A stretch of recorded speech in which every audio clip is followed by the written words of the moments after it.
One of the most common questions I get asked is this: how do I stop thinking about my fear? How do I stop obsessing? How do I stop the anxiety? If you're like most, you're searching for videos on how to stop.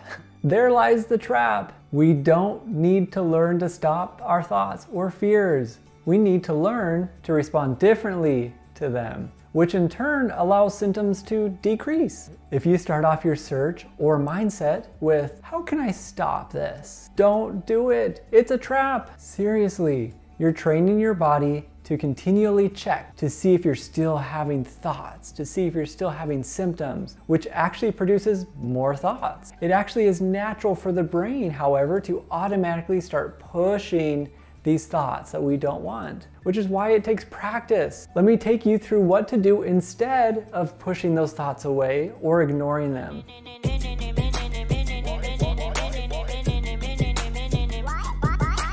But before I do this, I want to tell you about my friends over at NoOCD. NoOCD provides online therapy for people who struggle with OCD.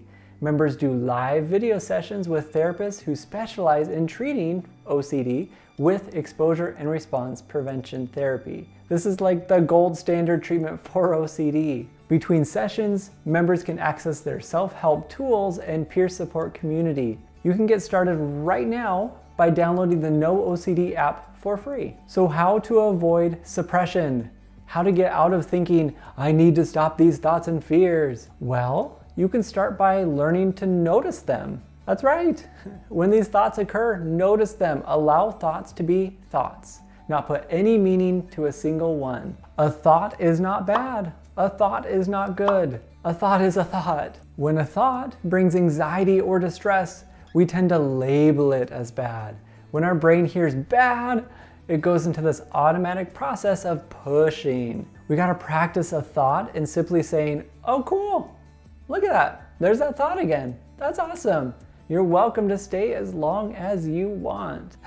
As you're learning to accept a thought as a thought, you're also practicing not doing any compulsions. A compulsion is anything you are actively choosing to do to remove a thought, or it's to reduce these anxiety symptoms. For instance, if you have a distressing thought that you quickly shake your head to get to go away, we don't do that anymore. Maybe you tap something a few times. We don't do that anymore. It's possible you go to the internet to research different ideas and thoughts and get different people's opinions. We don't do that anymore. You have to say a certain phrase in your head a certain way for it to go away. We don't do that anymore.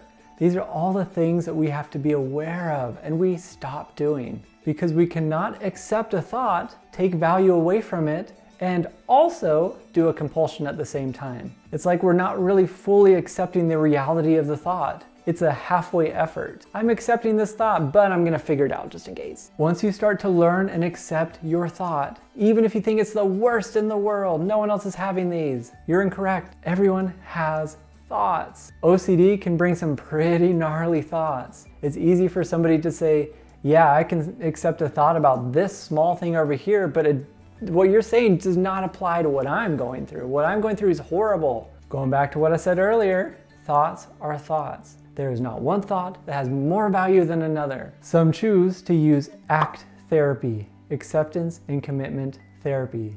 This builds flexibility in your thinking and allows you to accept the thought, allows it to just be without changing it whatsoever. At the same time, you choose to expose yourself to these triggers and obsessions. This is so you can continually learn. Learn to not respond the way you normally would want to with a thought. For instance, I might pay attention and write down all the triggers I notice that bring these thoughts. I might purposely expose myself to them. I want to see the video, I want to see the picture, whatever it is. Not all at once, but starting off with something small. Maybe it's something that I'm looking at, it's a picture. I'm looking at that. Maybe it's a video. Maybe it's hanging out with my kid. Maybe it's driving. Maybe it's cooking dinner. Maybe it's saying a certain word. Maybe it's touching something. Regardless of what it is, you are practicing engaging with this thing and not doing the compulsion. Pretty much acting like you don't care. Allow the thoughts to come. Allow them to leave. Like I said, woohoo!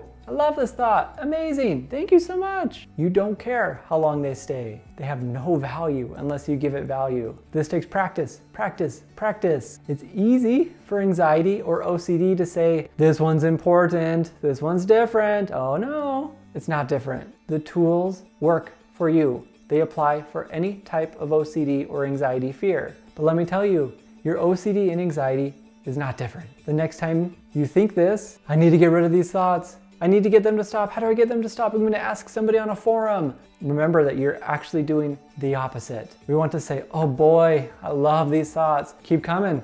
I would hope that you stay all day long. That would be great. Stay forever, please, please, please. I love these thoughts. These types of responses help the brain know that you simply don't care, even if you really do. But it needs to know that it's sending you false signals and you're not giving into it. So if you need to find a therapist to help you out with your OCD, check out the NoOCD app today. Let me know in the comments also, what response can you give your OCD and anxiety, especially if you're having some distress. Thank you so much for watching, and I will see you next time. If you start off your, my goodness gracious.